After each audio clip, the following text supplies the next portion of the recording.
The following is rated not safe for work. It contains strong language, adult situations, and lots of spoilers. Discretion is advised. In the criminal justice system, cinematic-based offenses are considered especially heinous. The dedicated attorneys who investigate these villainous films are members of an elite squad known as the Reels of Justice. These are their stories.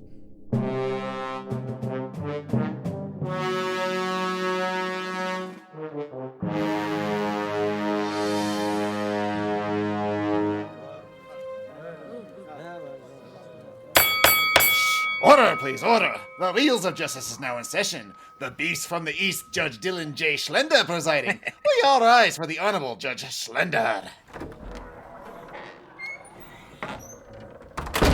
Ladies and gentlemen, be seated. The following is scheduled for one verdict and is our main event of the evening. The People versus Ready to Rumble. Ready to Rumble is a 2000 buddy comedy about two pro wrestling fans who must help their sports entertainment idol win back the world championship after being betrayed by an unscrupulous promoter. For those of you unfamiliar with our court proceedings, we are here to determine if this film is guilty of being a bad movie. There will be no countouts, no disqualifications, and as always, films are to be considered excellent until proven awful, and the burden of proof lies upon the prosecution to prove beyond a shadow of a reasonable doubt that this film is guilty. Now, for the very few in attendance, and for the even fewer listening at home, ladies and gentlemen, let's get ready to Reels of Justice! In the prosecutor's corner, standing 2.3 meters tall and weighing in at over 280 Canadian pounds, the best there is, the best there was, the best there ever will be, Robin Warder! Please cut your opening promo. Hello, this is Robin Warder of the podcast The Trail Went Cold, and in addition to being fascinated by unsolved mysteries, I am also a lifelong pro wrestling fan. I was originally born in the town of Orangeville, Ontario, Canada, which also happens to be the hometown of WWF legends Edge and Christian, so it's pretty much in my blood. So now I'm going to talk about Ready to Rumble, which... when it was originally proposed to me, there was an assumption that I might be a fan of this film because it's about pro wrestling, but I happen to hold the argument that the bigger of a wrestling fan you are, the more you're going to hate this film. All right, thank you, Mr. Warder. And now, his opponent.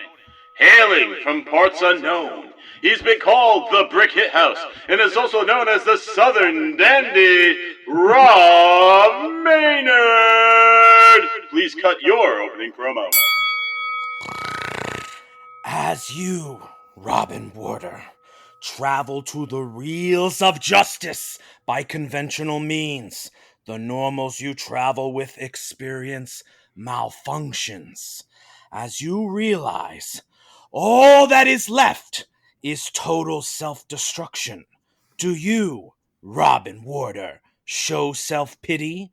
Do you, Robin Warder, try to reason why? Do you, Robin Warder, try and comfort the normals that have even more fear than you? Or do you, Robin Warder, kick the doors out? Kick the cockpit door down. Take the two pilots that have already made the sacrifice so that you can face this challenge. Dispose of them, Robin Warder. Assume the controls, Robin Warder. Shove that control into a nosedive, Robin Warder. Push yourself to total self-destruction! Thank you, Mr. Dandy. Prosecution. A question from the jury. Does this make sense if you understand wrestling? Oh, absolutely, yes. Yes. Okay. In case you want to know the background, that is a homage to the Ultimate Warriors promo before his big match with Hulk Hogan at WrestleMania 6. Oh. And I personally attended WrestleMania 6 at the Sky Dome in Toronto in 1990. So that promo has been etched in my brain for the past 3 decades. Excellent. Fantastic. That's just the kind of dedication we have to researching our guests on this show. All right. Thank you, Mr. Dandy. Prosecution, you may proceed with your first lockup. Okay, so Ready to Rumble, as you know, I was a big wrestling fan, and I grew up during the height of the Monday Night Wars, where the World Wrestling Federation, then known as WWF, now known as WWE, was in big competition with their rival World Championship Wrestling, aka WCW, who produced this movie.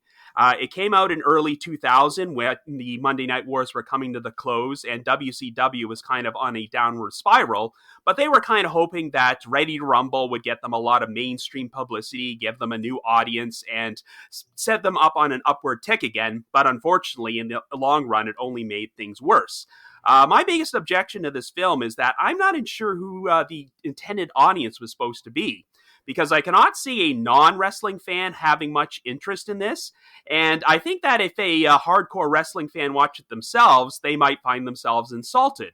Because the two heroes, Gordy, played by David Arquette, and Sean, played by Scott Conn, are portrayed as complete dim-witted idiots who are so dumb that they don't even know that wrestling is not real. So it kind of has the stereotype that wrestling fans are like these low-level, inbred, white trash people who are not intelligent at all. So I can't see an intelligent wrestling fan watching this and being satisfied by how they were portrayed. And what's disappointing about this movie is that it was written by Stephen Brill, who would go on to direct a lot of Adam Sandler movies like Little Nicky and Mr. Deeds. So you kind of know what you're in, what kind of comedy you're going to get. Lots of lowbrow stuff. So when this was released, I was kind of hoping it would be like an in-depth look in the behind-the-scenes world of pro wrestling, where it kind of showed like the politics and backstabbing that went on behind the scenes and the creative process to put everything together. But it kind of exists in this weird hybrid world where wrestling is both simultaneously real and fake. Where at the beginning they establish that it's fake, but then something goes not as planned in the ring. And for the rest of the movie, it's kind of half real and half fake. You just can't really understand what kind of universe it's in. And the main wrestler in this is portrayed by Oliver Platt. He plays a character named Jimmy King, a.k.a. The King. And while Oliver Platt is a fine actor, I don't think you could find a worse choice to cast as a pro wrestler, because no one has ever looked or sounded less like a pro wrestler than Oliver Platt. So, if I may make an objection, Your Honor, Jimmy King at this point in his career is 13 years into his career, and he is well past his peak. He is no longer in his heyday or in his prime. So he is more out of shape than I'm sure he would have been at his, absolute best. that is true. That is kind of the point of the movie, that he's on a downward spiral and that he's spent a lot of years drinking and turned into a complete loser. But kind of the weird part is that he's still immensely popular at the beginning of the film. The two heroes totally idolize him. And then he comes out and he gives this rap about he's the king, and it just sounds so bad. And anyone who's a real wrestling fan would watch this and say, there's no way that somebody who looks or sounds like him would ever become the most popular star in wrestling. The defense concedes the rap is stupid. Okay, that's good. Well, I guess I'll have to sustain your first objection since the prosecution agreed with you on Oliver Platt's physicality there. You may proceed, Mr. Warder.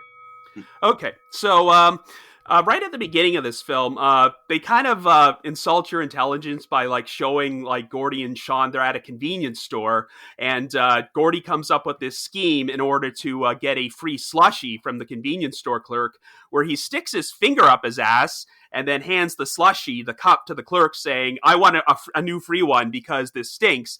And then he holds his finger right in front of it and the guy smells it, and it smells really bad because he's just had it in his ass. And it's like, these are the people you're supposed to be rooting for in this movie.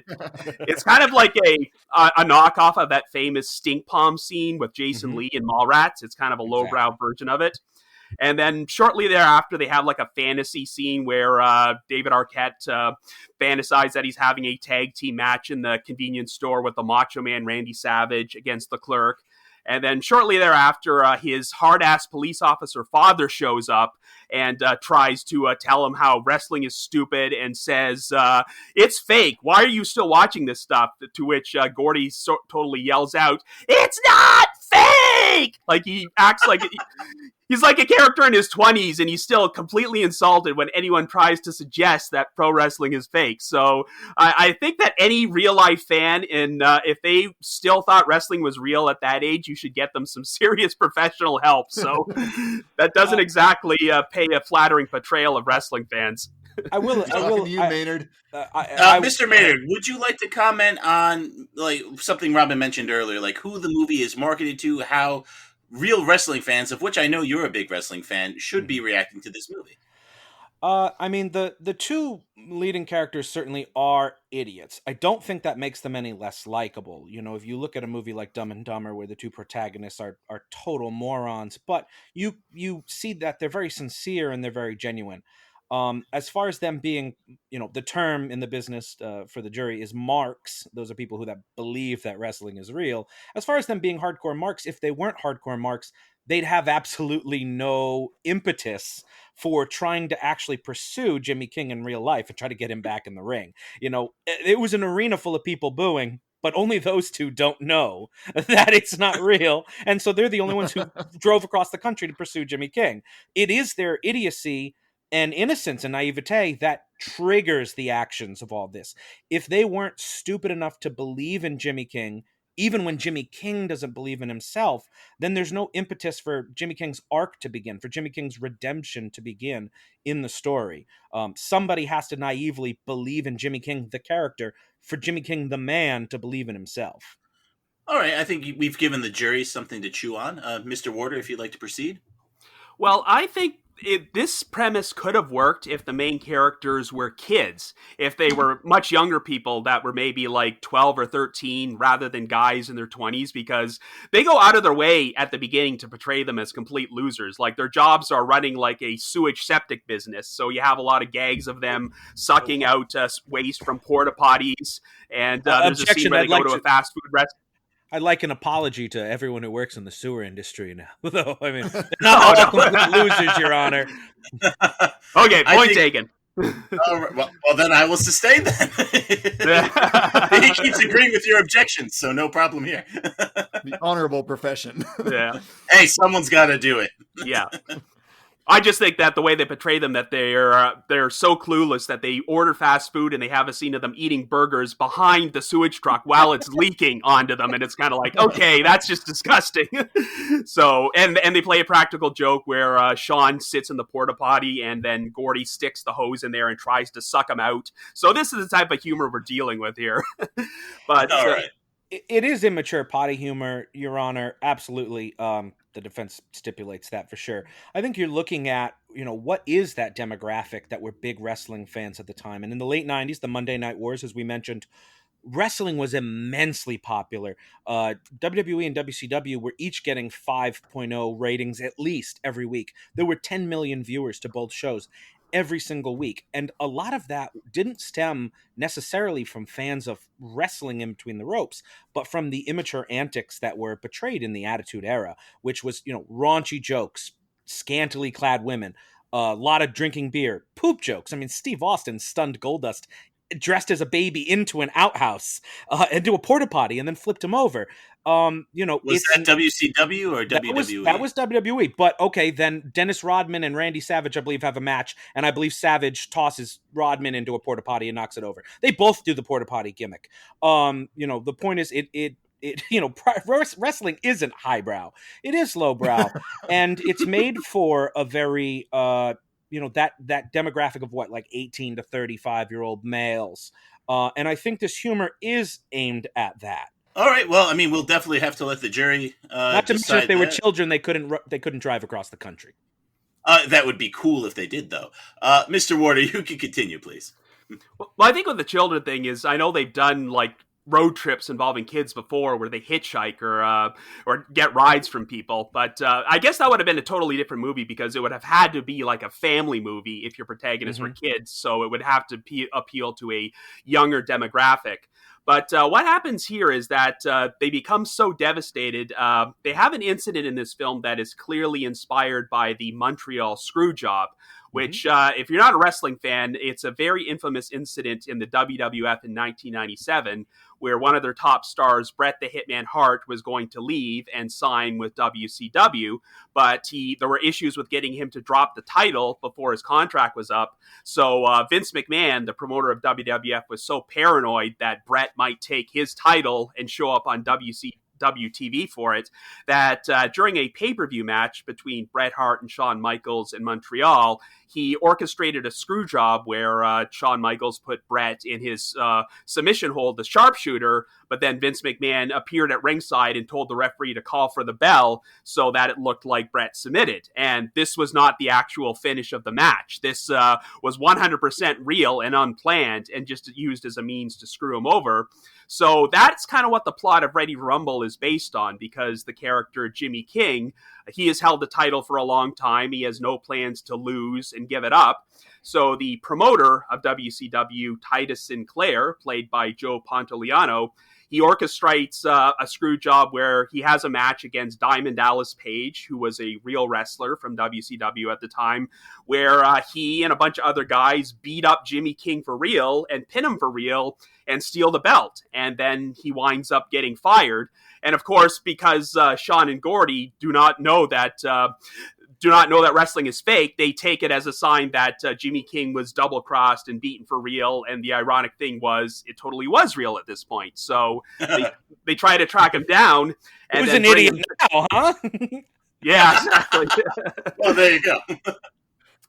Yeah, that's the ironic thing. But they track down Jimmy King and then they try to bring him back. And so they arrange they take him backstage to a show where he pins Diamond Dallas Page in the backstage area for real. And I think that means that he gets his title back, even though it was not actually a match. It took place in the backstage area.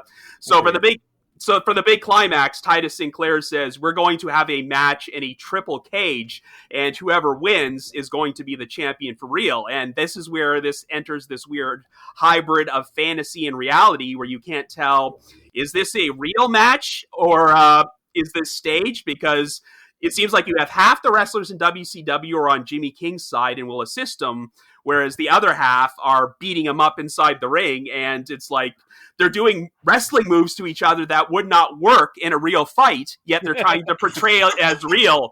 Like they're doing things like slingshots over the top rope, which nobody would ever do in a real fight. So this is the point where the movie kind of has a hard time deciding how are we going to portray wrestling? Are we going to pretend that it's all fake, or are we going to try to present it as a real sport? And it becomes kind of like a traditional underdog movie near the end. It's just kind of a weird change of tone that doesn't really work.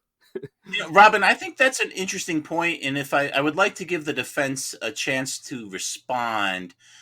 This whole idea, this weird hybrid of wrestling being kind of real, kind of fake, and confusing the tone of the movie towards the end. How do you feel about that, Maynard? I think it is obvious that the final fight is supposed to be, the term is called a shoot for the jury. When it is not scripted, it's called a shoot. When it is scripted, it's called a work. And the movie's plot, concerns these events around these two terms. Because the first match we see between DDP and King is a worked match that goes off script and becomes a shoot. It's kind of playing with this idea of what's real and what's fake, which is important in the world of wrestling. A lot of the business that has come not after it's basically been revealed that it is, all a show. A lot of the big business comes from the stuff that seems to be real, right? I mean, the NWO's popularity in the late 90s stemmed from the fact that everyone thought they didn't really work there, that they were really invading WCW, and that everything there was a shoot. I mean, that was a big stem of their popularity and why everything blew up. So I do think it is a mixed match tone. I think the movie knows what it wants to be. The movie intends that it's a shoot in the match. Like, in the end, it's a big fight where everyone is trying for real. And yeah, they are doing wrestling moves you can't actually do on anybody unless they're willing to help you by lifting and stuff. But I don't think the movie tries to think that hard about it, because it is just trying to be a comedy and trying to be entertaining. And I think what it cares more about is being the redemption story, that we brought up, more the underdog fight than anything else. I don't think it wants you to think too much. I mean, you're watching a movie, so you want to see wrestling moves. You don't want to just see people throwing punches and stuff. All right, Mr. Maynard. That would be boring.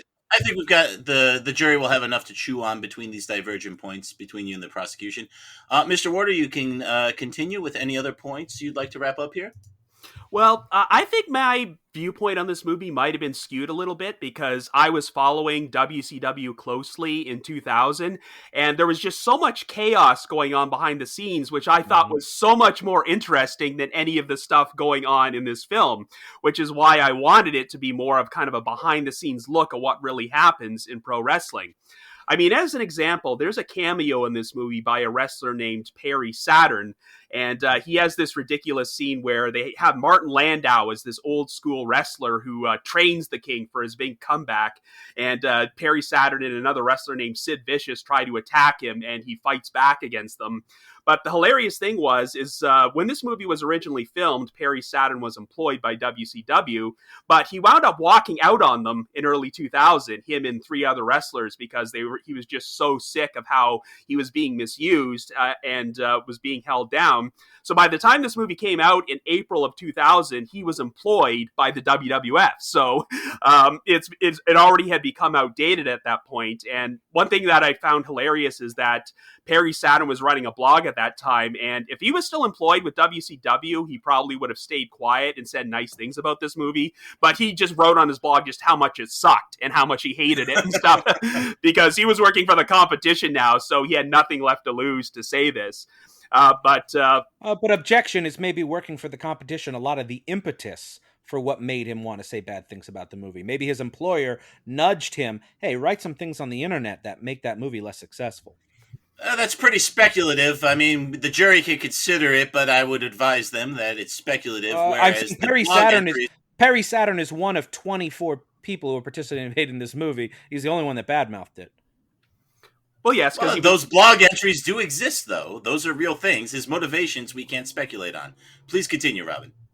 Well, when I'm talking about the behind-the-scenes chaos, I don't know if I should hold this against the movie, but it wound up leading to what is universally regarded as one of the worst moments in pro wrestling history, because in order to generate additional mainstream publicity, WCW actually decided that they wanted to put their heavyweight title on David Arquette himself, where... So it's like they had these weird circumstances where he was wrestling in a tag team match and got a fluke pinfall and won the WCW World title. A fluke pinfall on a non-wrestler. Exactly, Eric Bischoff. And the funny thing is that Diamond Dallas Page, who plays his arch nemesis in the movie, was his tag team partner in that match. And the stipulation was the first person to get a pinfall becomes champion, but Diamond Dallas Page was the champion at that time. So he lost his title because his tag team partner pinned somebody, and he was celebrating with David Arquette at the end, even though he lost his own title. So it made no sense whatsoever. And what this led to is that they had an actual triple cage match on the next WCW pay-per-view, just like the one in the climax of this movie, where David Arquette fought Diamond Dallas Page and Jeff Jarrett, and then he finally lost the title. And I know wrestling purists were so angry about this, the idea that this prestigious title, which has been around for several decades, they decided to put it on an actor from a movie who is maybe he's not even a big actor. He's like 150 pounds, and try to portray him as a wrestler. And it was just regarded as a disaster. And their hopes of achieving more mainstream publicity for this movie failed miserably because it was a box office flop anyway. It only made about $12 million. So it just turned out to be a disaster on every level, not just for the movie, but for WCW in general. And they were out of business a year later. They wound up being bought out by the WWF. So this is kind of like I look at it as a symbol for their downward spiral. A lot of the reason WCW went under is because the Turner Company was acquired by other people who no longer felt like footing the bill for WCW. WCW was still doing okay business. They could have stayed afloat. It was a choice made by executives to end it. Now, as far as the Arquette being champion, the belt is a prop. The championship is a prop. You put it on people to make them look good. In this case, David Arquette did not beat up any actual wrestler. He was never able to do that. He made no wrestlers look bad. He pinned a non-wrestler who was also in that particular match. So he didn't get over on anybody.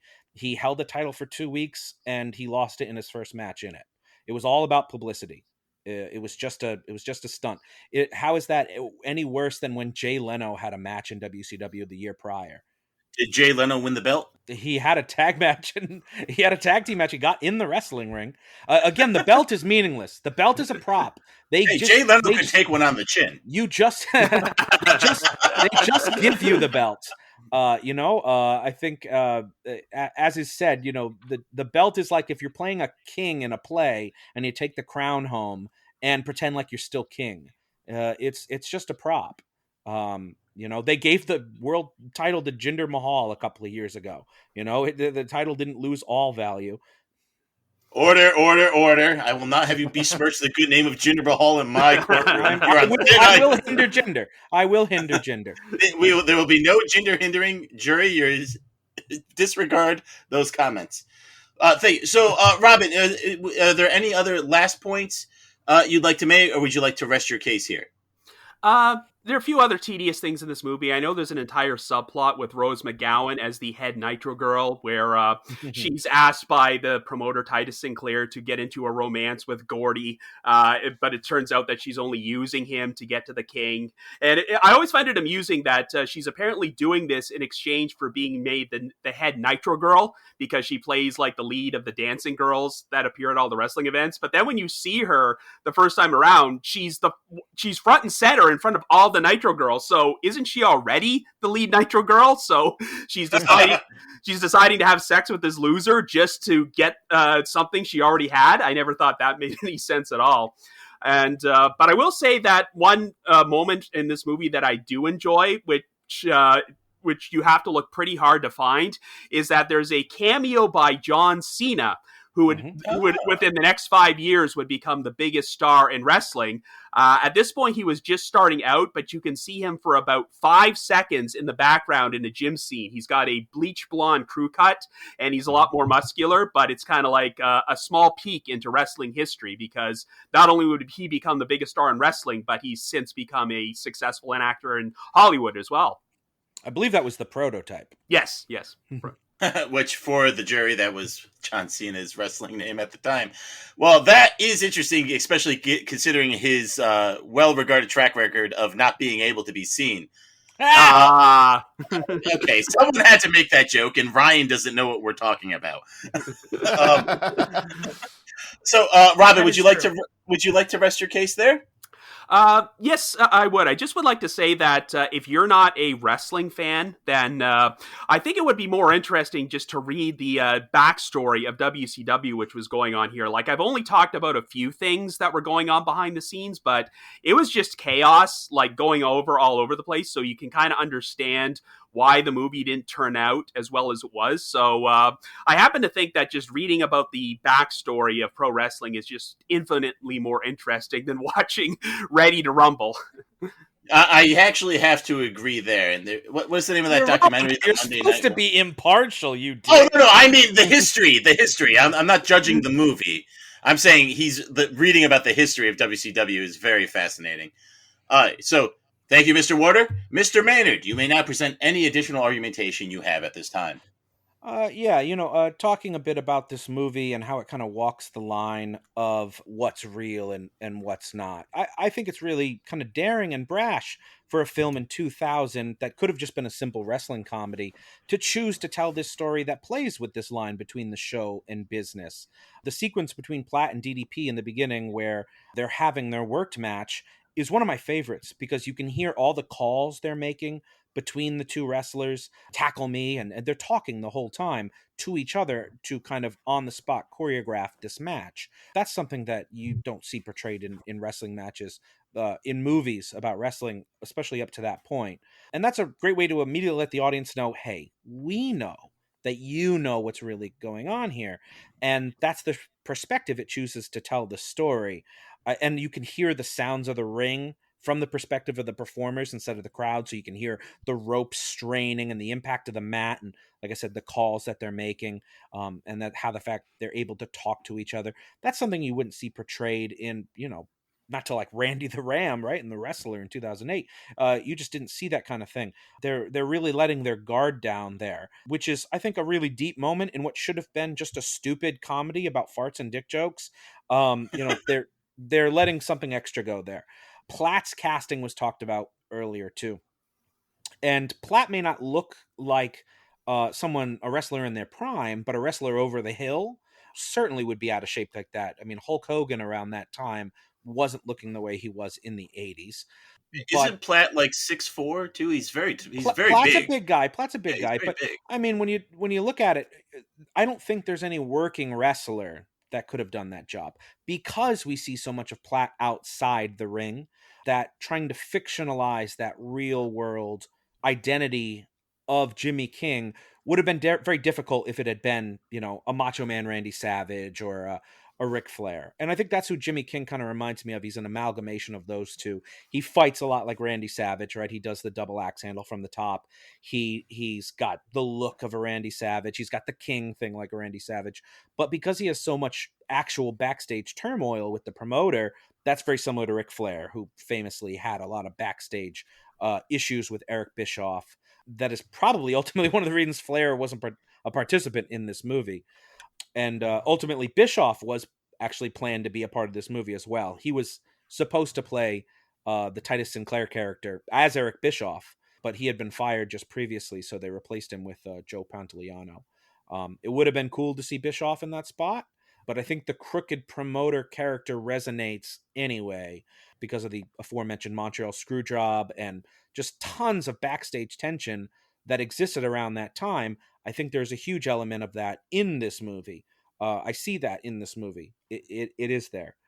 Now, do you have to be a wrestling fan to see that, though? Can, say, Ryan Luis Rodriguez watch this and pick that up? No.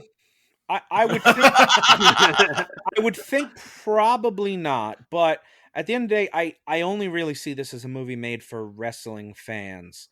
Without the wrestling stuff, you're left with nothing but kind of a subpar raunchy comedy, which... Oh, good. The jury's out then. Guilty. Well, no. I mean, the fact that you didn't come with the prerequisites is not the movie's fault. The movie was made for a specific demographic. If I don't understand boxing and then I watch a boxing movie and I don't get it, that's not the boxing movie's fault. That's my fault. I don't understand boxing. There is a lot of inside... I like Rocky. I don't like boxing. Okay, jury, please stop. Right, but you probably don't like Grudge Match. So there is a lot of, I think, inside humor in this kind of stuff. But I think it is able to laugh at wrestling itself too. They talk about like when Jimmy King wrestled with a broken back, or like when he broke his neck and came back 2 weeks later, because they're so naive they buy into the work. That's laughing at the wrestling fan, which I think is okay. I think this movie does a good job at laughing at marks while still lionizing what is being done in the movie. Jimmy King himself, he has a quote. He says, it's all just a show. It's like dancing, it's a circus show with dancing clowns, a little soap opera thrown in. This clown just got fired. That's all. And to boil down wrestling, and I'm sure that's the way a lot of guys in the business do look at it, is that, it's nothing but a job and it's a show, and people take it so seriously. Fans and even some wrestlers are marks for themselves. They take it so seriously beyond the pale of any kind of thing. But I think boiling down, this movie is, about never meeting your heroes, right? I mean, Jimmy King is a role model to Gordy and Sean. They idolize him. They have a "What Would King Do" bracelet. He's basically a religious figure to them. And when they finally meet him, he's a drunken, irresponsible coward who's abdicated all his duties to his family and his business partners and his fans. And so not only does he fail to live up to the expectations his in-ring persona is set up, he's downright mean and unlikable, telling them to go away till they offer him like money and beer. But there's a redemption arc to this too. I mean, Jimmy King has an arc. He becomes a more redeemable character. He starts out egotistical, but he and he lets that little fame he has go to his head. But once he loses everything, he realizes he has to turn his life around and try to be what his fans actually believe him to be. King doesn't believe in himself, but his fans, especially Gordy and Sean, believe in him so much that he actually believes in himself and tries to do the right thing. I think Platt plays all of that really marvelously, especially when he's being a piece of shit and he's drunk and cruel. But he's also amusing when he's a coward. There's also the redemption arc for David Arquette's character, Gordy, and his relationship with his father. His father wants him to be a cop, which was mentioned, just like he is, but Gordy only cares about pro wrestling, and his dad hates that because he sees that Gordy idolizes wrestlers instead of idolizing him. He tries to force Gordy to be a cop, but Gordy defies him and becomes a wrestler anyway. But when he makes his debut, he uses the gimmick of being a cop. And so it turns out that Gordy did idolize and respect his father all along. That's why he used the gimmick that he did. And the relationship's going to be better in the future with the father respecting Gordy's choice in career. That does sound pretty sweet. I would like to give Robin a chance to maybe respond to some of those character points if he'd like to. Well, I mean, when you're describing it that way, it does sound interesting, but the execution, I think, leaves a lot to be desired, because I would be interested in seeing a real movie like this. I mean, you mentioned the character of Randy the Ram in The Wrestler, played by Mickey Rourke. Like, he was the same type of character as Jimmy King is in this, because he's he was one of the biggest wrestling stars, but now he's fallen on hard times, and he's used up, and he's alienated his family. But his arc is much more interesting, because they show it from his point of view. And Mickey Rourke, unlike Oliver Platt, really does look like a former washed-up wrestler. Like, you can believe this guy was a big star when he was younger. And I just felt that it's more of a realistic look at the pro wrestling business, and that this one just kind of pales in comparison. I agree. This is not a realistic look at the wrestling business. It does let you peek behind the curtain in a way that I think is special, but at the end of the day, it is a polished corporate presentation, wrapped up in a very raunchy comedy with farting nuns, and stuff like that. The best kind of nuns. But if I gave it any credit, all of Oliver Platt's stunts are done by Chris Kanyon. Who's better than Kanyon? Yeah. He was very underrated. I was a big Kanyon fan when he was an active wrestler. And this movie kicks off his Hollywood Chris Kanyon angle. Oh yes, I'd forgotten about that. That was entertaining. And how did that angle work out for Kanyon? He's eventually thrown off a cage and paralyzed forever, put in a wheelchair, and then stands up out of the wheelchair and portrays Diamond Dallas Page. I mean, the kind of storylines they talk in this movie they're accurate to professional wrestling storylines. It is a silly show. It's why it baffles me when people are so gung-ho about pro wrestling being fake, because like you said, of course it's fake. Like, anyone who's 20 at this point and doesn't know is an idiot. And the people who boo it are the same people who would go to a comedy show and heckle. They're the same people that go to, magic shows and insist magic isn't real. What are you doing here? This is supposed to be a show, and the fun is playing along. So I think that's an important part of it. I mean, the critics for this movie, they didn't get it. And they came in already hating wrestling, a lot like some jury members I know. Yo, mama.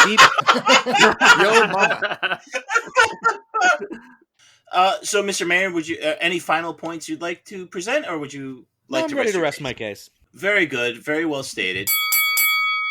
Both sides have rested their case. The attorneys will now present their closing promos. Mr. Warder, you may begin. My opinion of this movie might be colored by the fact that I am a lifelong pro wrestling fan and I wanted it to be so much better.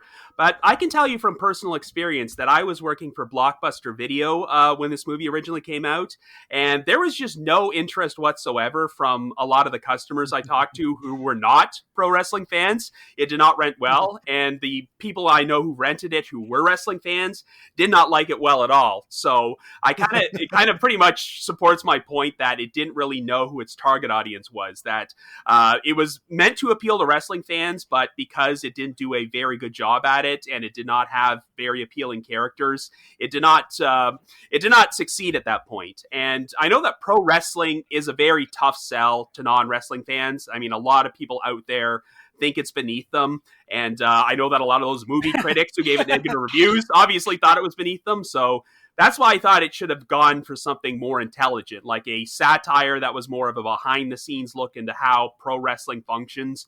Because you don't really learn that much about the behind-the-scenes of pro wrestling here, because a lot of the time they're treating it as kind of a real thing, that the feud between the promoter and Jimmy King coincides with a real match. So I just kind of think this is a major lost opportunity, and I don't think anyone really made a good fictional wrestling film until Mickey Rourke's The Wrestler came out 8 years after this.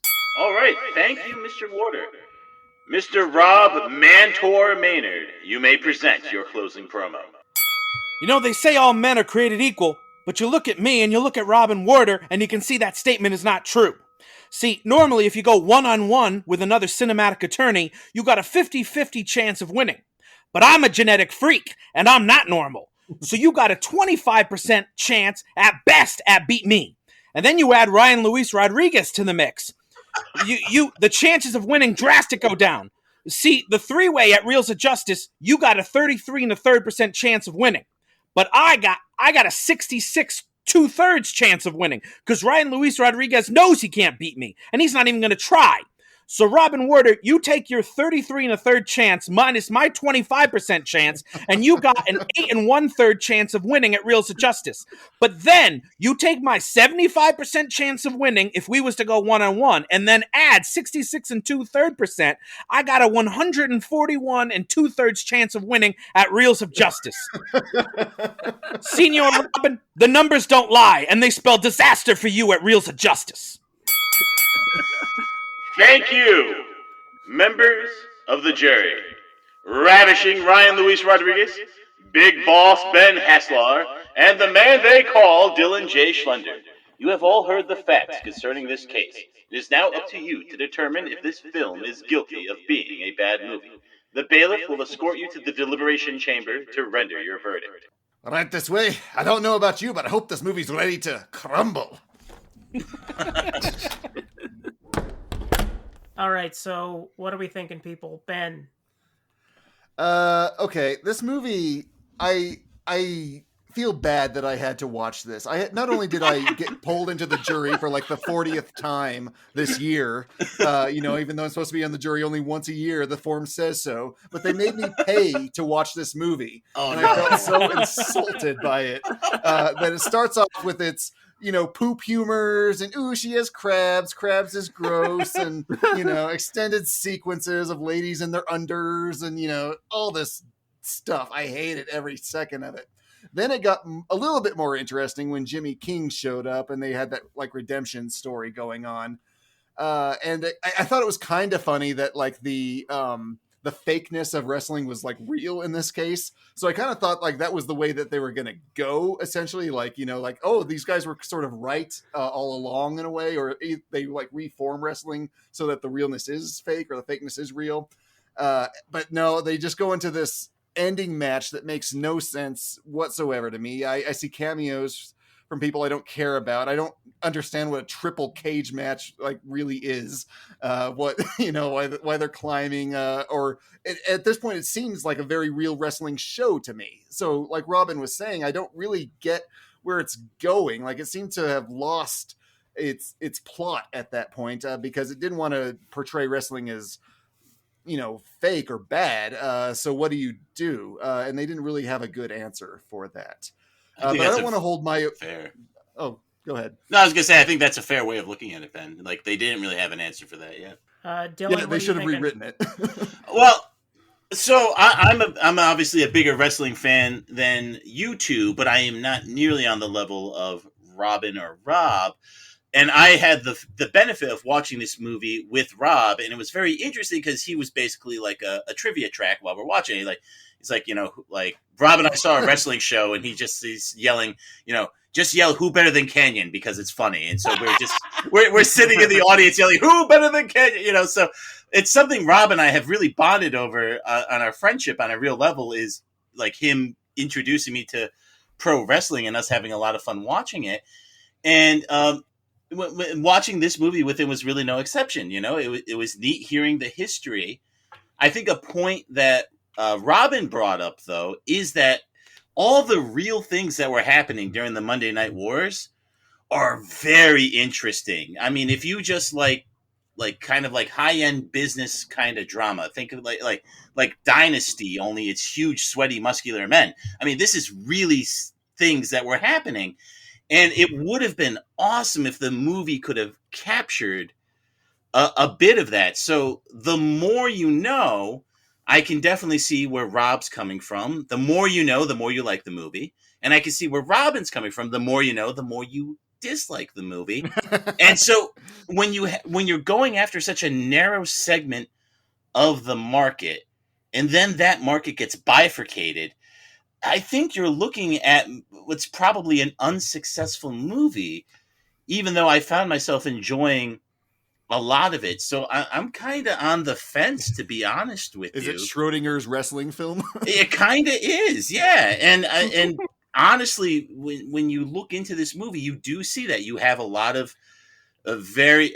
So here's a term that they didn't say, so I get to look smart, called a smark, which is a smart mark. So it's you mark out even though you know it's fake, right? Like when you're watching someone jump off the top rope, and you go, "Oh my god!" You know, like that. You let it get to you, even though you know it's fake. Anyway, and I kind of feel like that's where I am. And when you're watching this movie, if with that mindset, it doesn't feel as insulting as Robin was saying, but it doesn't feel quite as inspired as Maynard was saying. So I'm really on the fence, and I'd like to hear what Ryan's thinking. Well, it's interesting that you brought up a trivia track, because while I was watching this movie, I was yelling, "Boo! Fuck you! I paid $3 for this."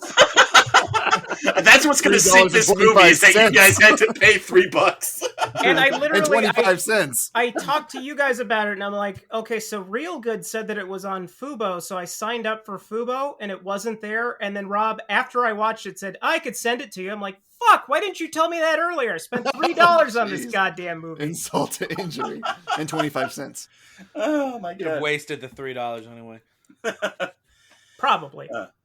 Yeah. But Ryan, you have an eye argument. I was say you have an eye for movies, though. I mean, and this was a movie. I mean, like it's apart from paying for it, it's movie shaped. It's not. It's as one of my friends, Kari said, it's a movie loaf. A movie loaf. Okay, it's technically a movie. It has a beginning and an end. It's moving pictures with a soundtrack. Thank God That's it had an movie. ending. I didn't even care about the beginning. I cared about the ending. I kind of thought one of the stronger arguments was like the portrayal of like the protagonists as being idiots. So like, who is it sort of, aiming its audience towards? Because you don't like identify with these guys if you're a wrestling Hopefully fan, not. and you sure don't if you're not. Yeah, that's a fair point. It really, and that kind of gets into that whole bifurcation of the thing. Is like I think they wanted their cake and to eat it too. Like, I think they wanted to have enough stuff there to appeal to wrestling fans, but they're like, oh, but hey, look at these idiots. Everyone can laugh at these rubes. They're both right? the same idiot. They're Yeah. both like making the same kind of jokes. Like if you had like one that was like smarter or something like that, or one had heart or something of that. I don't know. nature, Dumb and Dumber, then they're it'd be better. basically the same kind of characters, so I don't know. It is. I don't know why that one works. I guess just the humor's smarter, like from what's around them, rather than like just ooh poop. Fingers in my butt. Yeah, Dumb and Dumber doesn't do that. So great, so great. What a great movie. All right. Well, I mean, I think we had two very, very good arguments. If we want to start locking in our votes, maybe, because I think the writing might be on the wall for this one. I'm feeling guilty, but I just want to make sure my guilty argument isn't because I don't get wrestling. I don't hate it. I just don't get it. That's not why I'm voting guilty. I mean, if look, Okay, go ahead, Ryan, go Ryan. ahead, please. the Wrestler is a good movie. It has to do with wrestling, but I think it's more about kind of like the human cost of it. But it's even though I don't like wrestling, I could still watch that movie and be kind of enraptured by it. But this, I don't think it works as a movie, whether or not I like wrestling. I think that's fair. I really do. Big Ben? If you like wrestling, like if people like wrestling and they all liked this movie, then I might feel a bit more divided on it. But given that Robin likes wrestling and Robb likes wrestling and they're divided, I can say that my bias is not entirely because of that. So I'm going guilty. All right. And I don't want, I respect Robb and Robin too much, so I don't want them to think this is a pity vote, but I am going not guilty on this one just because I think there's enough there to be interesting. I would watch this again, and watching it in the context, like if you just watch like the Monday Night Wars documentary, if you watched David Arquette Won't Die, and then you watch this, I feel there's something there, and maybe it's only by a thread, but not guilty by just that little bit. I believe it's called "You Cannot Kill David Arquette." Maybe you can't, Ryan, but I'm gonna try after this show. Oh, me too, buddy. We'll tag team them.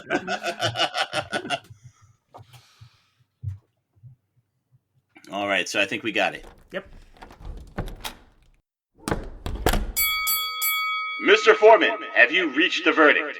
We have, Your Honor. I'm delighted to announce that in the case of the People versus Ready to Rumble, we find the defendant guilty of being a bad movie. Boo! Boo! Very well. The verdict is so rendered. I sentence Ready to Rumble to 10 more years of being vilified before the onion peelers and barbarians can take another stab at redeeming it. Court is adjourned. You fucked up. You fucked up.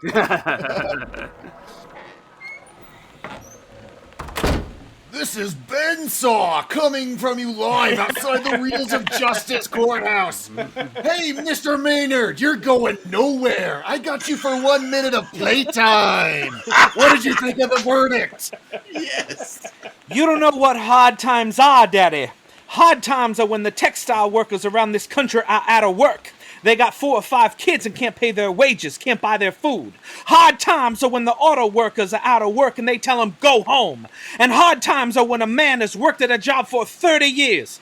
30 years and they give him a watch, kick him in the butt and say, hey, a computer took your place, Daddy. That's hard times. That's hard times. And Robb and Warder, you put hard times in this country by taking Robb Maynard out. That's hard times. Mr. Warder, are you ready to give your thoughts on the verdict? Ben Saw is ready. If you're very satisfied with this verdict, give me a hell yeah! Hell yeah! Hell yeah! Yes, justice has been served. I mean, I literally not watched this movie in 19 years since it originally came out, and I revisited it just for this, and it was even just as bad as I remembered it.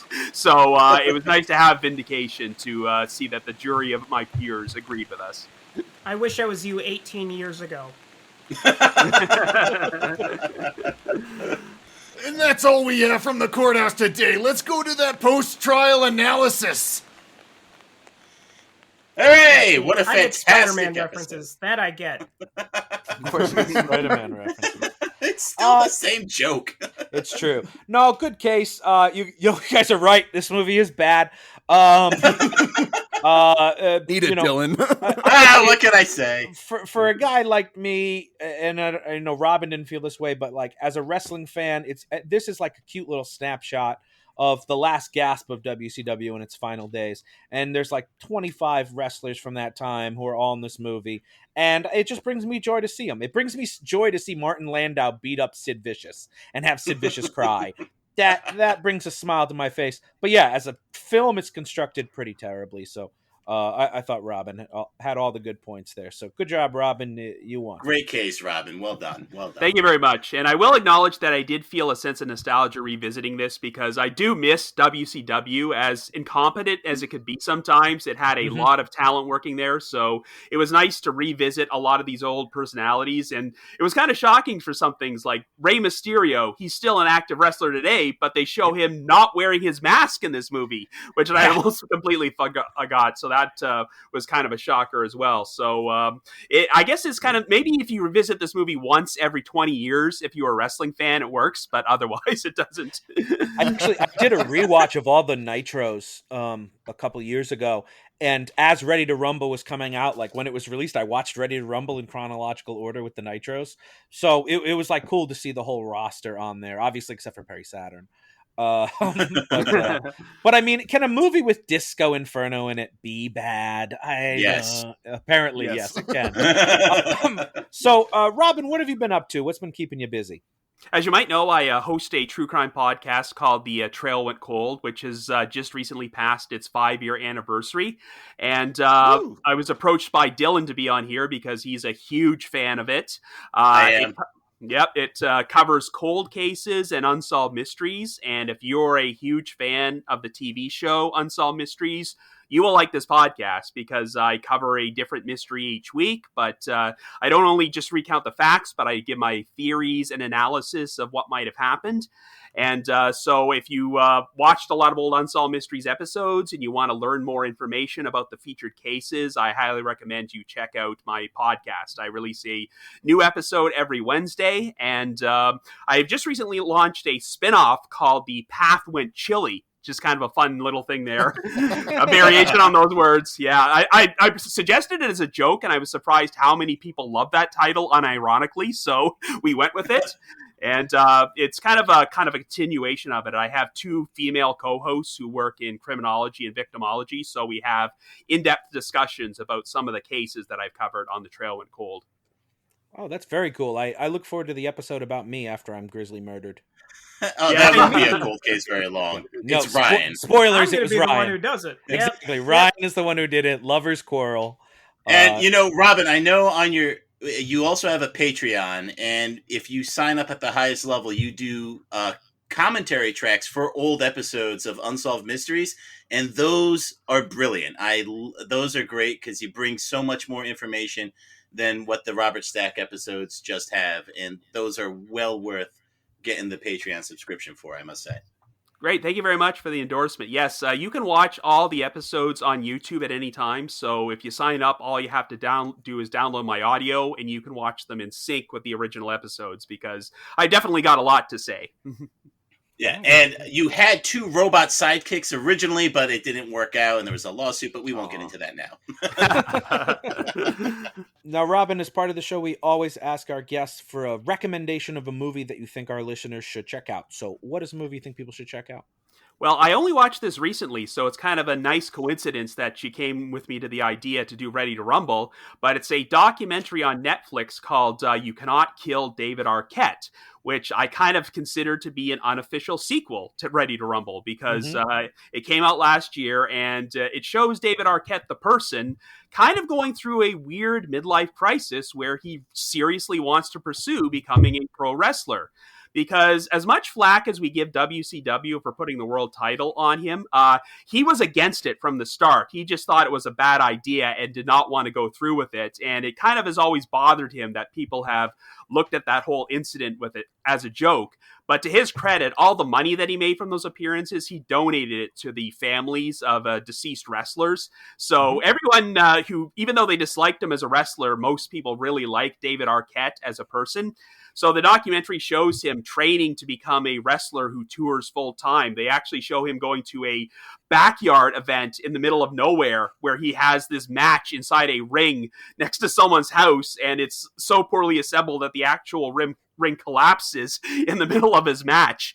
And then he spends the next year or so doing independent shows and working really, really hard. And there's one show where he actually does this hardcore match where he gets hit with glass and winds up like slashing like his neck, and he has to go to the emergency room. I mean, that's how devoted he was to pursuing his dream, even though by this point he's like in his late 40s, long after many wrestlers retire. So it's kind of a weird character study. David Arquette seems like a pretty unique individual, but you still wind up liking him anyway.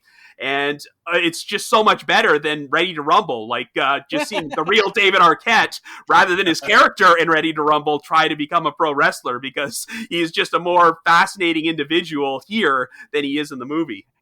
Yeah, we watched it based on your recommendation, and I think what's interesting about that documentary is, a lot like pro wrestling, the lines between reality and showmanship are totally blurred, and you can't tell how much of what you're seeing is real and how much of it is a show for the documentary. It's true, yeah. Like that's the thing is, like, it doesn't really work in a movie like Ready to Rumble, but in a documentary that's kind of blurring the line between fiction and reality, it's pretty fascinating, because there are times you're wondering, is this guy legitimately out of his mind? Has he lost it? Or is this just part of some weird wrestling storyline or something? There are times you can't really tell, and that's why it's fascinating.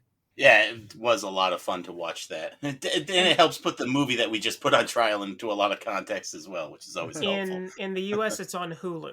We watch it on Hulu as well. And Okay. it's a great recommendation, and it inspires my recommendation for this week. And that's the 1989 documentary I'm From Hollywood, which chronicles legendary comedian Andy Kaufman's dip into the world of pro wrestling in the early 80s in Memphis, especially his self-proclaimed intergender championship run and his feud with the great Jerry Lawler, which culminated in a worked scuffle on Letterman. A lot like the Arquette documentary, where you can see David wearing a shirt in allusion to Kaufman. Andy knew all about the ins and outs of professional wrestling, how to get heat from a crowd, and how at the end of the day, it's all one big show, and its purpose is entertainment. Featuring interviews with the cast of Taxi and Robin Williams. It used to play incessantly on Comedy Central in the mid-90s, but nowadays you can find it on YouTube and archive.org. Oh, that's awesome. I never heard of that one, but I've always been fascinated by the Andy Kaufman's pro wrestling career in Memphis in the early 1980s. So I highly recommend it. Yeah. Because it's got clips from it, from his time there where he's making fun of all the Memphis crowd for, telling them, this is soap. Say it with me. Soap. And he was very good at getting them angry. Dylan, what's your recommendation? Oh, well, thank you, Rob. So we obviously talked a lot about wrestlers today, and who can forget the best wrestler of all time, Hulk Hogan? And he did, in 1991, Suburban Commando. And the reason I'm recommending this is not only to do my Hulk Hogan impression, but also to do my Christopher Lloyd impression, which is pretty good. And this movie from 1991, directed by Burt Kennedy. Stop. Kennedy. And also, but what the movie's actually about is Hulk Hogan's an alien. He has to live with a suburban family. Hijinks ensue. It's actually not great. You probably actually shouldn't watch it, but I just wanted to get all those impressions in. And don't forget, we'll get you, Ramsey! Because the aliens, they're very tough, but they have high-pitched voices. So that's it. I'm spent. I don't know why you did your Jesse the Body Ventura impression for Hulk Hogan. That's not my Jesse the Body Ventura impression. Oh, Maynard, I'll rip you apart, man. That's my Jesse the Body Ventura impression.